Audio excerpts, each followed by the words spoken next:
Welcome to Women Don't Do That, where we empower you with inspiration, knowledge, and skills to redefine your boundaries and unleash your potential. I'm Stephanie Minton, founder and CEO of Beacon North Strategies and your guide. Small town girl turned CEO while navigating career, motherhood, ADHD, and chronic migraines. Our conversations range from interviews with visionary women to solo episodes filled with actionable insights. We are your hub for turning what ifs into let's go. Are you ready to redefine your possible? Let's get started.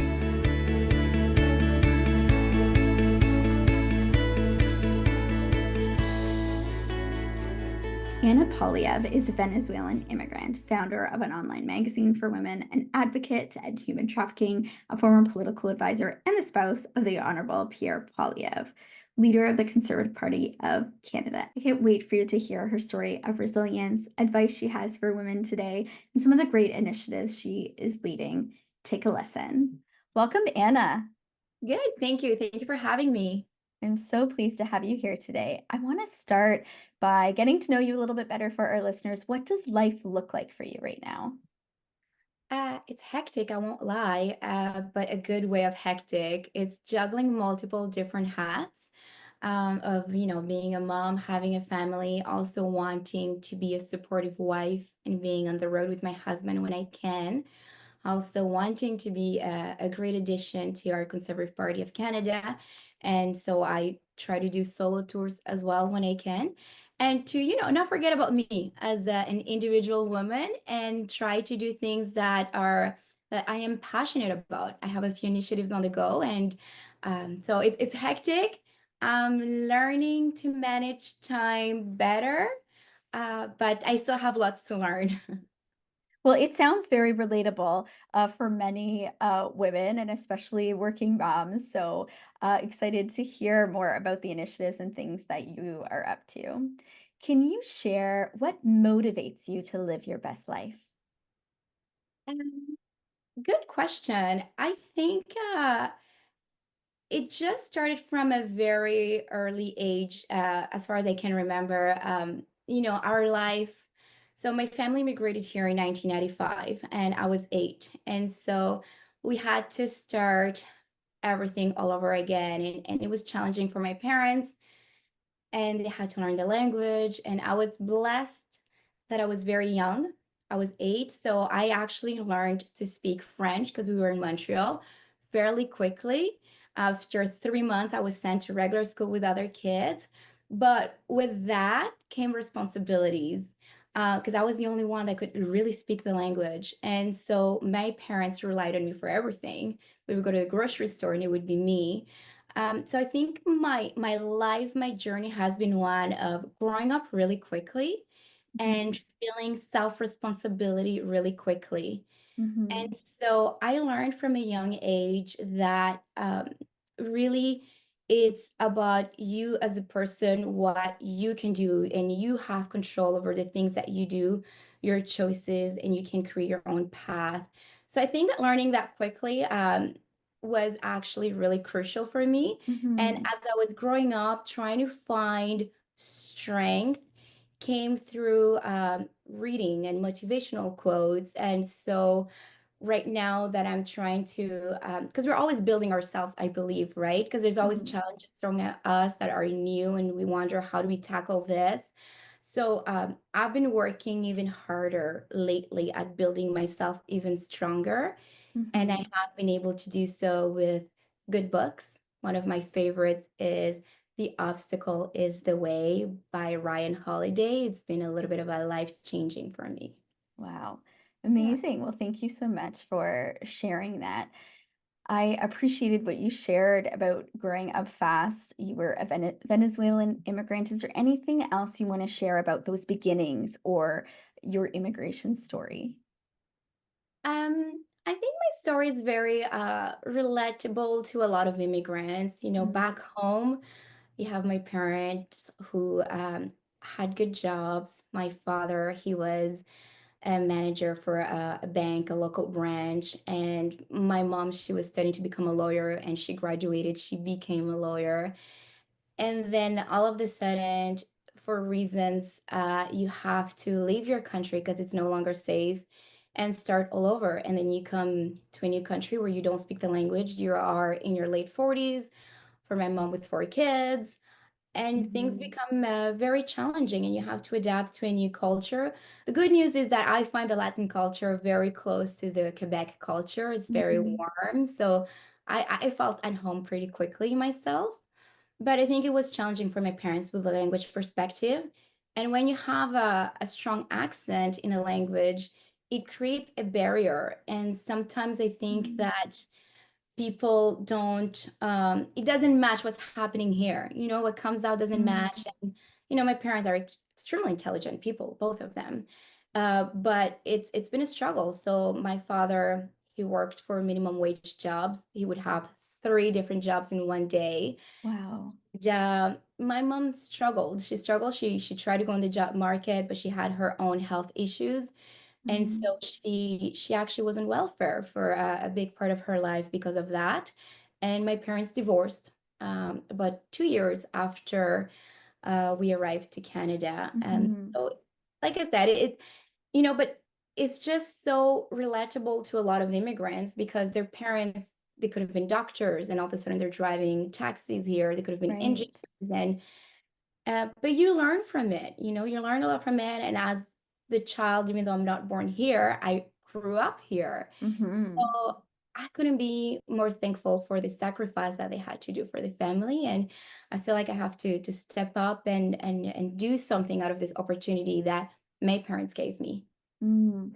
It's an amazing story and barriers to overcome. And you talked about at a young age having to navigate through tough times. You supported yourself financially from a young age.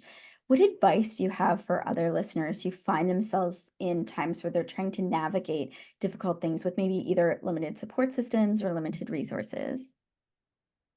I think it starts by building yourself. I think it starts by, first of all, knowing that you only have control of yourself, your actions, your reaction, but you do have a choice and you do Mhm. have control. And you owe it to yourself to do the best that you can and to be the best for yourself. My family, my children, they came on later in life. I'm born with myself. I'm going to be with myself for all my life until the day I die. So I better learn to love myself unconditionally and be forgiven over bad choices that I made or mistakes that I made. So you want to be forgiving and compassionate towards yourself, but you want to be hard enough on yourself to always thrive for more and better, knowing that you can and believing in yourself.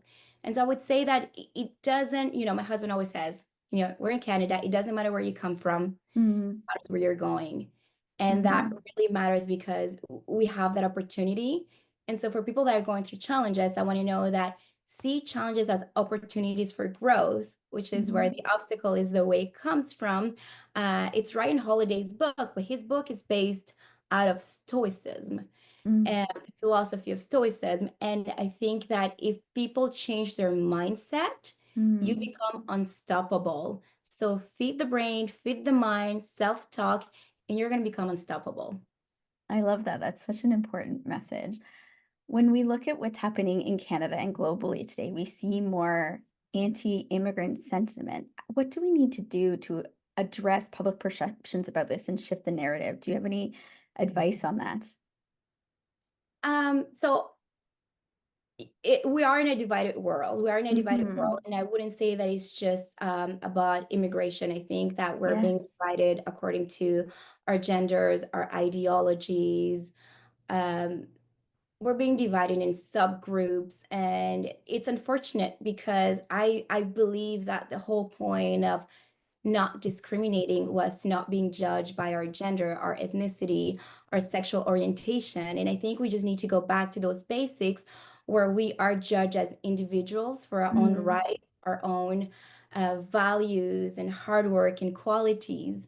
And I think like what we need to do to overcome that, it's maybe get back to that conversation and for me, I can only do what I can do. I can only control what I can control. So, as an immigrant woman, I think that I feel a sense of responsibility to do well, to continue pushing myself to be better and do well, and have my actions speak for themselves and people Mm-hmm. can watch. I'm from Venezuela. We had a lot of people that left Venezuela because of the Mm-hmm. unfortunately political situation happening there. And like in any culture, there's good people and there's people that are up to no good. And Mm-hmm. unfortunately, there are people from Venezuela that are up to no good, and people that are good. Sometimes we feel like they're dragging our reputation down. And so what can we do? Well, what we can do is just continue to shine, the good Mm-hmm. people is continue to work hard, show to the world what we're worth. And that's really what we should do. You're right. I think that's an important message about the divide that we see, and we see it from personal relationships to global issues, and certainly in a challenging time. I wanted to ask you because I think people are probably very curious. What is your love story? How did you and Pierre meet? Thank you. Oh my God. So I was a parliamentary first advisor. Well, I worked in the Senate for many years. I started in 2008. And so I was in the Senate, and we started bumping into each other around Parliament Hill. And I think the first time was on Spark Street. For those who are not from Ottawa, that's a street right in front of Parliament. It's a pedestrian street. I was just walking on the street, and he looked at me and turned his head. I could see that. So I knew who he was. He had no idea who I was. I could have been, sometimes I joke about it. I'm like, what if I was an NDP staffer? What would have happened? You Yeah. know, he had no idea because, according to him, because he actually wrote me a poem about how we met later, he fell in love with me right away, according to him and to his best friend, actually, because he talked about it that day with his best friend. And so Pierre, we just bumped into each other about 6 times like that until the sixth time we actually happened to be in the same elevator.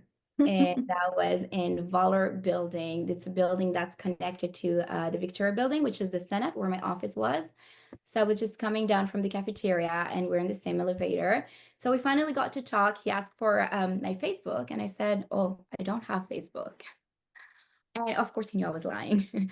I just wasn't sure because of my position as a staffer and his position. Mind you, there was no conflict of interest. I'm in the Senate, he's in the House of Commons. There's no relation there. But I had to think about it. I had to think about the dynamic, what that would mean for me as well in my career. And so I Mm, actually remember asking my senator at the time, Diane Belmar, and she actually was supportive of it. yeah. So after thinking about it, I sent an email through our internal email system.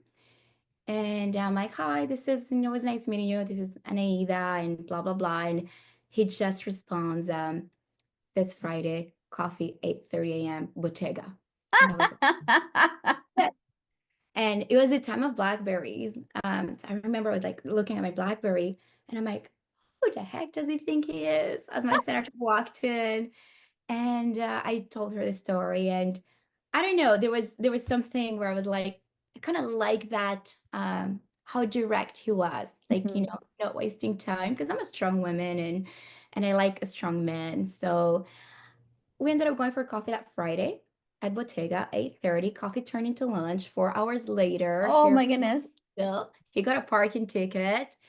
And as soon as he left, I didn't even have time to like walk a little bit. I get a text message, and it was him right away saying, I don't want to wait too long to see you. Please let's have dinner this Sunday because I'm going to be leaving for like about a week or something. So this Friday, so then now we're Sunday, we have dinner near the airport before he leaves. And at the end of the dinner, it went well. And then he tries to kiss me. And I'm like, second date? Mm-mm. So he jumps in the car, and then there's a little bit of back and forth. He jumps in the car, goes to the airport, and I'm pulling into my driveway. I was living with my dad in Orleans. I get another text message, and it says, you made me miss my flight because you wouldn't kiss me. And very direct. And so I just laughed, and I was like, well, what are you up to now? And then he's like, well, nothing. I'm supposed to be on an airplane. And then I said, I want to see you again. And so he tells me the name of a restaurant. We meet in Little Italy, Oh, and as soon nice. as I park, he was already there and he's running towards me, grabs me and kisses me. Oh. It was November 11, 2012, our third date on a second day. And as we're in the restaurant, the waitress came to us and says, "Oh, you guys make a really cute couple." And literally, he just takes his glasses off. He still had glasses. And he said, "Tonight is our first night as a couple." That's so cute. How long Really have you guys been planned. married now? Almost 7 years. December 31st, Okay. our symbolic wedding was December 31st, and our daughter just turned 6 yesterday. Yes. So yeah, so Well, that's a it's very 12 sweet years story and together. very Ottawa with like all the different places like Bottega. Very Yeah, cute. I love Bottega. It's my favorite. I mean, if ever you want to bump into me, you'll find me at Bottega. Well, that's good. When you talk about Pierre, if you were to use three words to describe him, what would they be? I would say passionate, and I think that was my first one, and that's something that's important to me because I am a passionate woman. I would say passionate, stoic. He is and a great father, Okay. What husband, about of course. you? What are three words you'd use to describe yourself? To describe myself, I would say resilient. Mm, Resilient, family, mhm. family oriented, resilient, family oriented, and strong. Strong. Just like Amazing. resilient. Yeah. Yes, yes. Well, let's talk about your kids. So Valentina and Cruz. Yes. Okay. And you said she's 6. How old is Cruz now? Chris just turned 3. So September 12th, Chris Okay. turned 6. And yesterday, October 17, Valentina turned 6. So Chris Okay. 3, Valentina 6. Sorry. Amazing. My girls are 13 and 11. That is quite Yeah. busy. So we're in the just starting the teen phase. So, Oh, and girls yeah. are saucy. I mean, we Yeah. are, right? Yeah. It's I really appreciate being past the like really hands-on stage, right? You can leave the house when you want. You don't have to help them go to the bathroom, all those kinds of things. So in some ways it is much easier and challenging, right? Because you get into kind of more emotional challenges and even just working through that they don't even really need you anymore. That's something kind of new too. They really do want to spend time with their friends, and you're like, okay. Oh, I know. I have like Yeah, my little boy, and I'm like, oh, est-ce que tu vas rester bébé toute ta vie? Like, are you gonna stay? right. Yes. Me, mama. And I'm like, oh, if only it could be true. Yeah, exactly. What is the biggest lesson motherhood has taught you? Family, Mm, like family has never been like I've always been a family-oriented person, but now more than ever, now that hmm this, mama bear in you, you realize at the end of the day, whatever happens out there, it doesn't Yeah. matter unless my family's united and that we're good at home and that we're together and that they're healthy. That's what hmm matters most. Right. You have a daughter that's neurodivergent. So do I, actually. And that brings its own set of challenges to parenthood. So, what advice would you have for other moms facing challenges in their parenting journey? You definitely need to build a village. Mm, You need to build a village because it's not easy. It is not easy. hmm If it wasn't for my uncle and my aunt, I really don't know how I could do it. They're hmm so patient and loving and understanding for her. And it's not just for you, but it's for the child as well. I hmm noticed how Valentina has been able to thrive just because of all the love she receives. There's hmm stereotypical things that we say about children that are neurodiverse, and they say that they don't do eye contact or that they don't like being touched, and it couldn't be further from true for me with Valentina. She is so hmm affectionate because she receives so much love. And so I would say to build a village, hmm you as a mom, you need a break. You need a Right. break. Right. Nice to have people that you can Yes. trust, that your child trusts, and that people Mm, understand. Because it's not easy. You go out there with your child and people don't understand it yet. yes. So the way people look, the way people, if the kid's having a meltdown in public, they don't understand. It's like, oh, you're a bad parent. Yes. Yeah. Not really. It's you can't. They don't understand. So it's No. nice when I go out. I rarely go out by myself. I'm with my family, and if something starts triggering or anything, we can read the signs, and I have that support system right away. The fall courses of the Beacon North Mentorship Academy are here. Join us to boost your advocacy, communication, and media skills. Whether you're new to lobbying or a seasoned advocate, we've got something for everyone. Check out the schedule and secure your spot today. Link in bio for details. What advice do you have for people who struggle with building that support system? Like, I think about, like, I'm the type of person who is like, if you're my neighbor, like, you're gonna learn to know who I am because this is important. Like, I'm gonna bring you food, you're gonna borrow my eggs, like, right? So, but I feel like for a lot of people, they really struggle with that. Do you have advice for people who struggle with creating that kind of community support for themselves?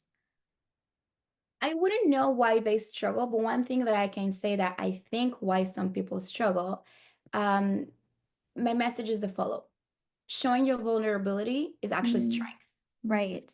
Like, So saying you're having challenges, asking for help.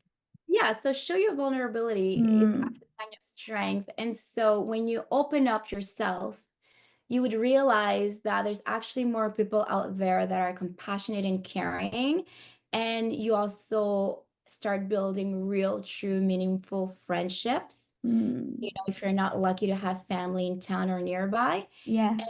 you start building that little village because, Yes. um, you know, I know that the news is always talking about the bad people out there, but there's actually a lot of good people out there too.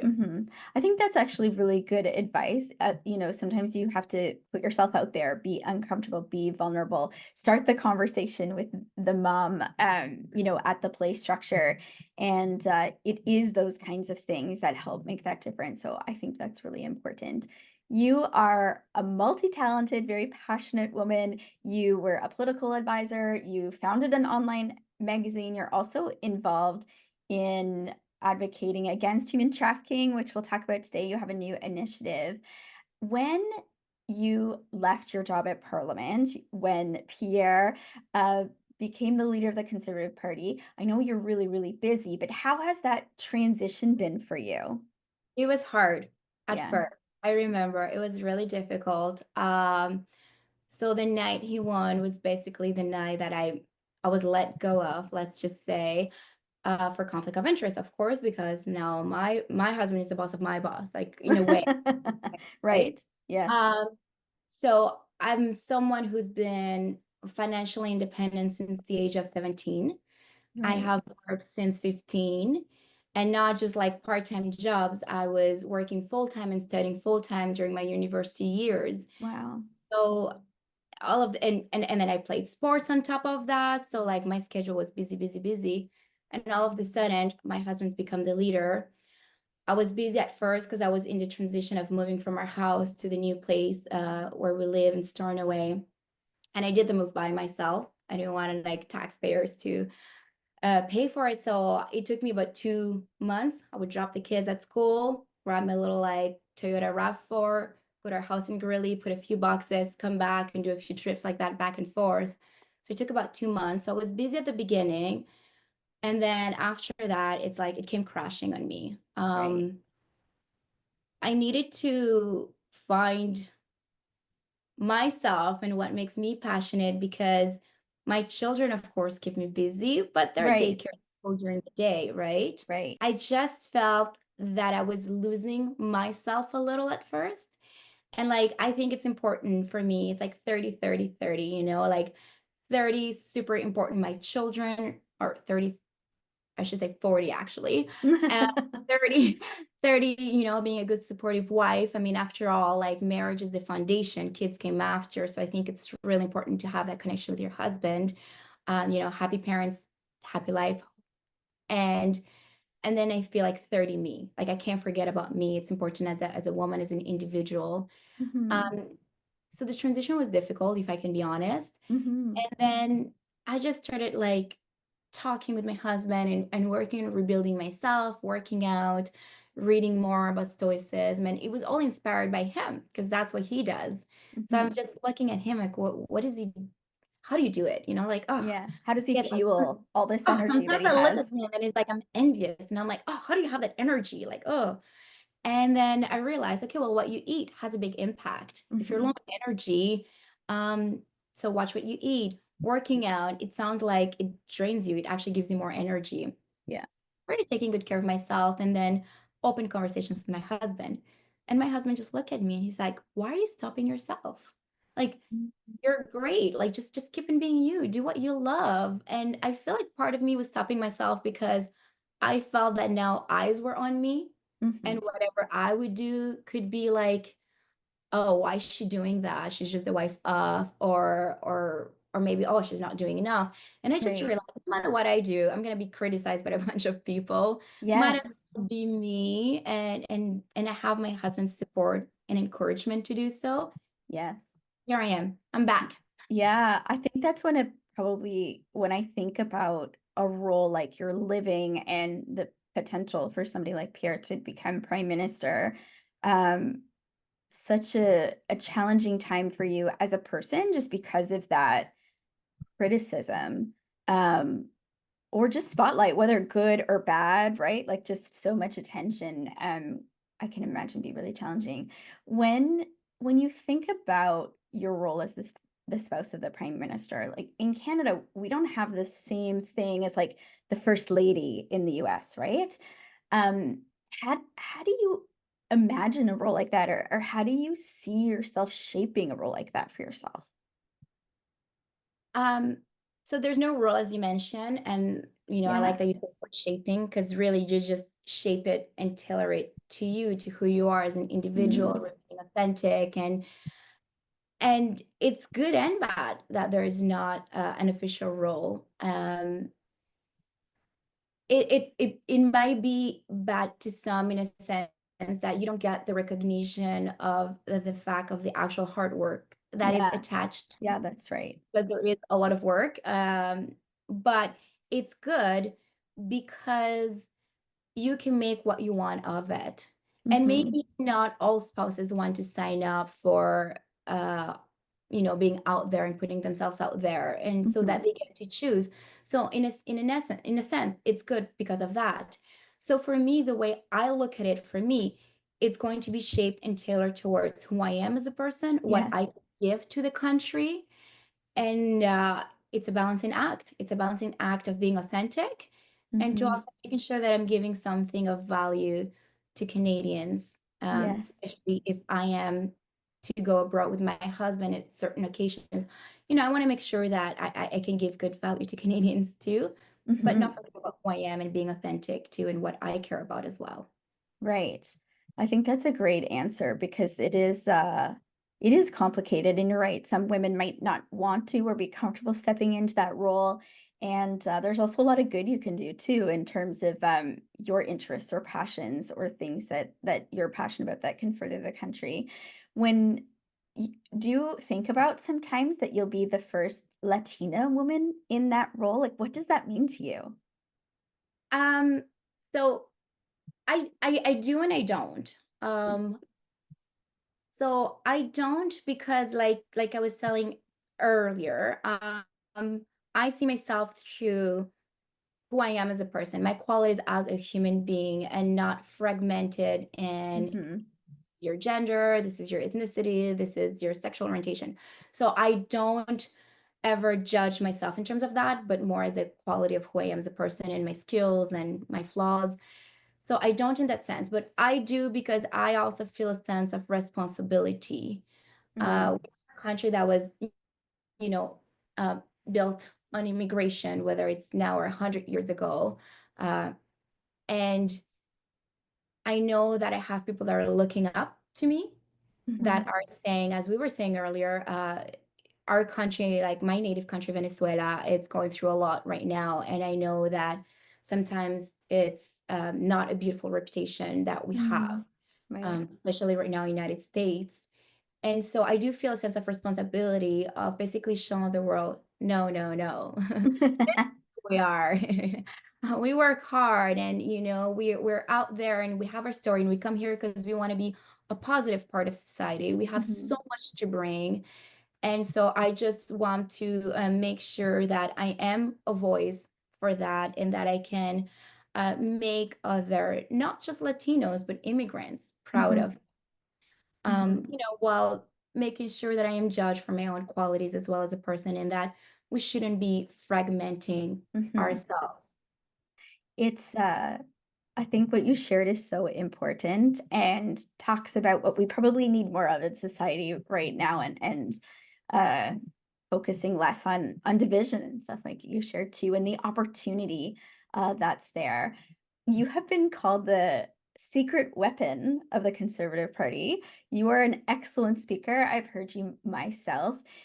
You're already supporting Pierre, and you said doing some solo events. If there's an election called, which could be called at any time, or maybe up to a year, will they be seeing more of you out? Will we see you out and about more doing this? I'm supporting my husband Yeah. throughout, and I will be there. And I don't know, the term secret weapon, I'm not a big fan of. I just feel like often it's the title we just give to the spouse, to be honest, right? Right. I feel like it's been said, and I'm not so secret. Here I am. Right, I'm right. Yes, yeah. You're here in a like, there's no podcast with secrets you. here. I go on solo tours. I am not so secret. I'm here. I'm standing by my husband's side through and through, and we're gonna adapt our family to this Mm, crazy journey that we've signed up for, to make yes. sure we stay united as a family. And it sounds like, and maybe I've heard that maybe today, but also in other interviews that you've done, that Pierre also really supports you to allow you to shine and show your expertise and what you have to offer too, which I think is really nice because a role like his can be so consuming. Yeah, like I said, Pierre is a strong man, and he loves strong women, and he supports me. He was the one telling me, like, just be you, be authentic, go and shine. In fact, he asked me to introduce him for the leadership Mm. night, and my original reaction was no. He's been asking me to introduce him from the beginning through the leadership race, but at first there were like small gatherings, like 100, 200 people. I'm like, okay, I can do that. Like, what am I going to say? He's like, just say your story. I think you have an interesting story to share. And so I got that little practice throughout the leadership race. But then, the big night, it's like, wow, that's national television. I don't know if I can. And I don't know if I should. He's the one running. It's his name. It's not me. But the fact that my husband asked me that, and that it's so important to him that his wife is by his side, Mm. it shows the level of respect that he has for me as a woman who has given up my own path to support this journey. So he has a level of respect, and to make sure Mm. that also we're doing this as a team. Like, he couldn't do it without me. I couldn't do it without him. We couldn't do it without the family. Hmm. I really appreciate that. And he loves strong women, and he loves when strong women shine. You just have to look at the team he's building. His deputy Hmm. leaders, strong women, Melissa Lansman. His senior advisors, strong women, Jenny Barron. Like, this is a man that is not intimidated by strong women and loves when strong women shine. Mm. And you are so multi-talented. You speak multiple languages. So is it Spanish, French, and English? That's right. Yeah. Yeah, Yeah. so impressive. A lot of immigrants do. So Yeah, no, it's very yeah, true. Yeah, you're right. It's kind of the makeup of our country at this point, right? Because yes, there's yeah, no. official languages, and then we have our native language for where we come from. Yeah, I personally struggle with languages. It's hard work, and so I could really appreciate that. And my girls are in French immersion, and so hoping to have them kind of be part of that crew That's too. the trick. It's an early age. Like, my Yes, parents struggle with languages because they came at 40. It's really right. difficult later on in life. Yes, get it when you're younger. Absolutely. You have had your own entrepreneurial journey. I'm an entrepreneur. You started Pretty and Smart Co. How did that come to be? What's that about? So the brand Pretty and Smart, which I trademarked because I just loved it so much. It was actually born after my previous relationship. I moved in with my dad. So I was living with my dad, and my sister at the time was this 4-year-old cute little girl. And I was babysitting her a lot. And she was just so cute. I was just like, oh my God, you're so pretty. Oh, you're so pretty. You're so pretty. And then I don't know why it hit me one day that maybe you don't want to just be emphasizing so much of the fact that she's pretty, you know? Right. I'm like, okay, well, I want to continue telling her she's pretty because I want her to be confident. And at that age, you don't know what beauty is. Like, big, tall, dark hair, light hair, it doesn't matter, right? So I want to continue saying that to build her self-confidence, but I wanted to add the word and smart, to show Hmm. that it's important. And the cute thing was it was Halloween and she went trick-or-treating with her mother, my stepmom. And then my stepmom at the end of the night comes and tells me, oh my God, so Valentina was dressed as a little princess. And then she goes at the door, like, trick or treat. And then the woman says, oh my God, you're so pretty. And then she just jumped and went, and smart. Oh, that's Just so the cute. cutest because he was like, yes, the power Yeah. of words and self-talk. And so she was like, no, I'm not just pretty, I'm smart. And Yes. so it was sort of born from that. And I figure, like, you know what, like that's what I want for all the ladies that I'm around with in my life. I want to just pass that on. So I trademarked it and had all of these entrepreneurial ideas that did not come to light, but I hope one day will. But then the pandemic sort of hit, and I had started a Hmm. blog on my own. And then the pandemic hit, and like there's a lot of us women in touch, and we needed an outlet, right? So we sort of joined forces. Actually, right before the pandemic, we were talking about it myself with two of my girlfriends, Brooklyn and Kate. And then when the pandemic hit, it grew. And so it became a community of women having this outlet of having this magazine online, and we were supporting each other in that way, letting our creative side and being in touch. And it was fun. Like we had like this little like Prosecco online gatherings on Zoom, I and you love could go that. out. So it was Yes. fun. It was fun. And it grew. Yes. I think entrepreneurialism is something that you're passionate about and interested in. Do you Very. see yourself doing more of that in the future? What does that look like? Absolutely. Absolutely. I just started an initiative with Vanessa Mulroney, and it's called Lead Her Forward. Oh, And the goal of, yeah, we actually just launched 2 days ago. October 16 was our first event. well, congratulations. It was a very small event, invite only for now as we're testing and, making sure that we get it right. And I want to actually thank the owners of Bottega because they hosted us at Lolo and Salads, as well as Larissa. So our goal is to bring a group of women that have succeeded in an interesting professional journey, entrepreneurial journey, and playing like matchmaker with other women that wish to get there and want to do that, whether it's the young university woman or whether it's a woman in her 30s and 40s trying to rethink her life and her career path and interested in maybe entrepreneurial journey as well.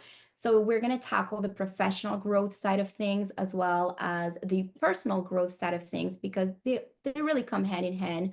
One of the things that I read a lot about often is imposter syndrome.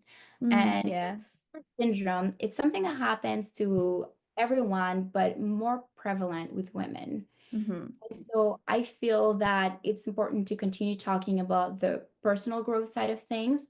Women suffer of imposter syndrome more, where they think they're not worth, they don't understand their value, and perhaps that's what holds them back at starting anything. Mm, So we want to have speakers the way we're doing it right now. We have these events, fireside chat event, where we have someone who created a journey for themselves, entrepreneur, whatever that may be. And then after that event, we're going to play networking and sort of matchmaker. So I try to make a guest list of people where like, okay, so I know this young woman wishes to be a personal trainer, start her own gym. Well, I know this woman who opened her own gym. And so we try to yeah. do that at these events, like really Right. with a purpose, because I want to be grateful and thankful for what I have today. And I Mm, think that women, we need to lift each other up and we understand our challenges better. Our speakers are not just going to be women because I believe men and women do work well together, and that's important too. Mm-hmm. But the room will be women because I want women connecting and creating that. So Mm-hmm. it was launched. So I'm very passionate about that. I want to see more women entrepreneur. I want women to remove that fear. Mm-hmm. I think of like this single mom who's struggling to make ends meet or a job, and maybe she wishes she could work from home and her job doesn't allow her. And I think of what a beautiful platform we have with Shopify, Mm. up and running in e-commerce in about 48 hours thanks to a platform like Shopify. And Right. if you don't have money to invest, you can do something like drop shipping and get into Right. the e-commerce. And it might not make you a living income, but it will add a little bit of an extra income to help you, make ends meet. And you Mm-hmm. can learn a lot through the process because there's no greater MBA than to actually do it and get into the entrepreneurial journey. Mm-hmm. And Yeah. so And it's so true. And so, like, I'm an entrepreneur myself, and so many women that I know, when I ask them what advice would they give, they say, get started. There's no perfect time. You have to take that step forward and you just have to do it. And like you said, that imposter syndrome, all of those things come into play. I would love to talk to you about that initiative more. It sounds a lot like what we do at the podcast. And there's lots of Ottawa area women that I've had on who would probably be really good speakers or networkers for you. So we can definitely continue let's add talking that about to that. the list. Yes, it's really Just to important. finish my thought on Yes. previous, I mentioned Shopify. It's important to me to mention them because they have gracefully agreed to support the cause, and they allow us Amazing. to use their office space, beautiful office space they have in Montreal, Toronto, and Ottawa. So our future events will be hosted there. So I think it's a perfect match, and I want to make sure I mention and be thankful to that. Tickets for our second annual Next Gen 2025 event are live. Join me and Natasha Hope Morano as we host a day of professional development and networking on February 11th in Ottawa. Whether you're new to public affairs or seasoned pro, this event will help you advance your career. Early bird registration is open. Don't miss out. Link in show notes. Register now. Yeah, oh, that's amazing. It's great when you see corporations stepping forward and doing important work and supporting important causes. I want to talk about your work and passion for human trafficking. You have a new initiative there as well. So let's spend some time talking about that. When you were in your role as a parliamentary advisor, you did some really important work on a bill called C-36, the Protection of Communities and Exploited Persons Act in 2014. Why is this issue so important to you? And what do you think we need to do to make some more steps forward on this issue? I mean, it's so important because it's so prevalent in Canada, and it's so Mhm. important because we're not talking about it and people don't know how prevalent it is. And Yes. that's why Their Stories Matter is born that initiative. And I just want to make sure that people know that despite the fact that I'm in the middle of politics, both my initiatives are not political. They're apolitical because this is beyond politics. Hmm. Um, like we need to lift women, and we really need to help our women that are being trafficked. And I'm saying women because the majority is women, but men too are being trafficked. Right. It's really important. It had an impact on me. I was a parliamentary affairs advisor to the leader of the Senate, and I was overseeing the work of the Legal and Constitutional Affairs Committee, and that was my connection to the file. So I was in the room from the moment that the bill was introduced, actually in the House of Commons. And I spent that summer attending every single meeting. There was a lot of them, and meeting survivors. And when you get to meet survivors, it really has an impact on you when they share their stories. And it wasn't just during the committee and the hearings, it was afterwards, it was during the break. They would come and hug and share their stories. And I couldn't believe that this is Mm, happening in Canada. And I couldn't believe that it was only and only then, and because I was working on the file, that I found out about it. right. And so I remember vividly thinking the night of the leadership race, my husband is giving me this little platform right now by introducing me to the nation, even if it's a small little one. I need to use it because these women left an impact on me. Women are being trafficked in Canada, and Hmm. particularly for the purpose of sexual exploitation. And we're talking about women, little girls, actually, as Hmm. young as 10, 11. And I'm in touch with these organizations that are doing great work. And there's one right Hmm. here in Ottawa. And when this woman comes here and we meet, and she tells me, oh, yeah, I was just with a 13-year-old that's been trafficked for the last 2 years.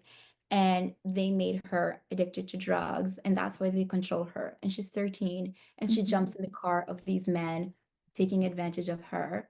Like, what kind of man would do that? Hmm. And it's happening right here, like 2 kilometers away from where I am. Right. So I really want to bring that to light. We need to learn the signs because it can really happen to anyone Yes. and understand that it happens so that all levels of government have a responsibility because this is not something that the free market will fix. This is Right. something we all need to step up. Communities need to step up as well, not just Hmm. governments, but communities. Hmm. Can you share more about your initiative, what it's about, how people can find out more information? Thank you for that. I really appreciate it. So right now I am actually using my platform on Instagram. I created its own Instagram account because I want to make sure people understand this is apolitical. I am using my personal account to bring views to that.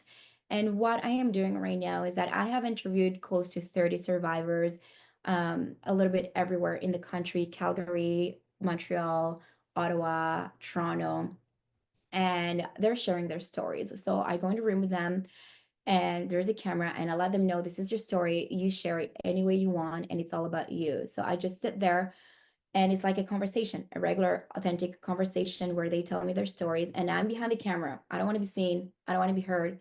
This is about them Mm. alone.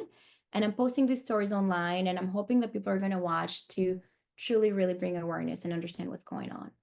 Hmm. It's so important. I think because of the work that I do, paying attention to all kinds of issues that are happening in Canada, I hear about some of this stuff. But you're right, if you're not engaged in certain ways or in certain communities, you don't hear about what's happening. And the statistics are alarming. And having two girls, myself, that are, wanting to go to the mall by themselves and, different things. And we talk about these things actually, uh, and quite a bit, and safety and what to do and what not to do. And even sometimes when I see what other kids their age are doing or allowed to do, it is really alarming. And anything that can be done to draw attention to these issues is really important. So thank you for doing that work. Signs are really important because you mentioned a few things that, of course, you want to talk to your daughters. Everything you did is perfect and it's right. But I think like we need to understand that it's happening a lot now with social media.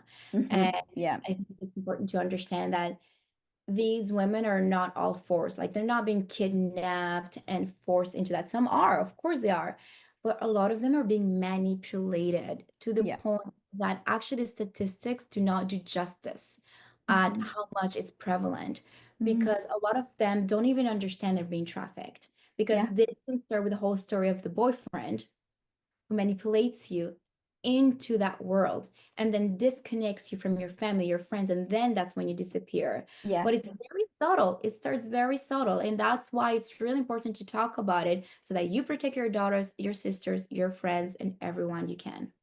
Yes, I think it is important, and I think, reminding on the social media piece too is how much I think as parents we don't want to think that those things can happen to anybody, but they can.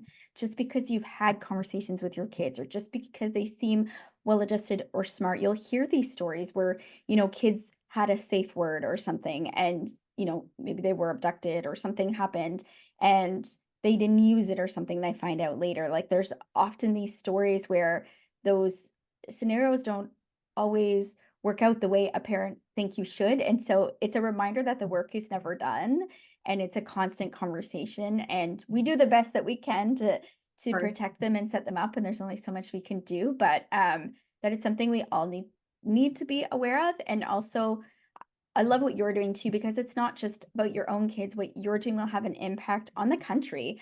And that's really important. that you're doing that on such a hard topic, really. It is, but I'm, I have the strength to do it. And actually, if I can be honest, I've been asked and approached and talking more about the autism file, and I find it difficult because it's too close to home, and Mm, it's not easy. But with this file, I feel like I have the strength, and I need to be strong for these women. I am fortunate. Of course, it's never happened to me or anyone near me that I know. And so I'm capable of working on the file, doing this, and then come home and sort of like hang my hat at the door and then go to mm, my kids. With the autism file, it's a bit difficult right now for me. mm-hmm. So Yeah, I can I see that. And files I can, I yes. have enough bandwidth for. Yes, it's also a challenge, Anna, because you will be asked to be pulled in so many different directions, right? And for you to do justice to some of these issues and topics that you're already passionate about, there's only so much of Anna to go around, even though, of course, you have lots of capacity and a very important voice. Is there anything else you wanted to add before we close off? Anything that I've missed before we jump into just 3 rapid fire questions? No, I mean, no, this has been great. I'm really glad I accepted coming on your podcast. Oh, I think good. that we're doing great, and I'm very inspired by women that want to put themselves out there and continue elevating and lifting other women. And I hope that whoever is watching, that they take those initiatives as well. Thank you. And we'll make sure to share your Instagram and all those kinds of things in the notes so people can find some of those initiatives that Anna was sharing. So jumping into the rapid fire, can you share a rule you broke that turned out to be a great decision? Should be rapid fire, but I can't think of this one. Well, as a mom, there's so many things where like my kids will never have an iPad. And then next thing you know, like I need a mental break. Yes, yes. So you're at That a one's restaurant. very relatable. Yeah, you're at a restaurant and you're like, just watch little Bluey for a little bit so I can eat my meal. Yes, yes. Who's a woman who continually inspires you? My grandma, she's 89. She just turned 89 last weekend. And then when she had the little 89 balloon, she flipped it so that it says 98, Oh, I as love if that. her manifesting she's gonna get there. And then she was dancing all night and drinking her Prosecco, full of energy. She takes care of my kids. She baths them and loves them and cooks. And I just want to be like her. Oh, that's amazing. You might have already shared this, I'm not sure, but what's one book that significantly impacted your wisdom or perspective? The Obstacle is the Way by Ryan Holiday. I do not get paid for it. I am not Yeah, you sponsored. should get commission at this point. I just want to spread it to everybody because it had an impact on me. That's amazing. Well, thank you for taking the time today, and excited for people to take a look further at some of what you're doing and just appreciate all the work that you're doing for so many important causes. So thank you for being here. Thank you for inviting me. Thanks for joining us on Women Don't Do That. Don't forget to subscribe and leave a rating or review. Connect with us on Instagram at Women Don't Do That and visit our website www.womendon'tdothat.com for more details. Join our Patreon to support our work. Find all of the links in the show notes. Remember, you have the power to transform your what ifs into let's go. Together, let's redefine your possible. Until next time. The opinions expressed by guests are their own and do not necessarily reflect the views of Women Don't Do That, Stephanie Mitten, or affiliated brands.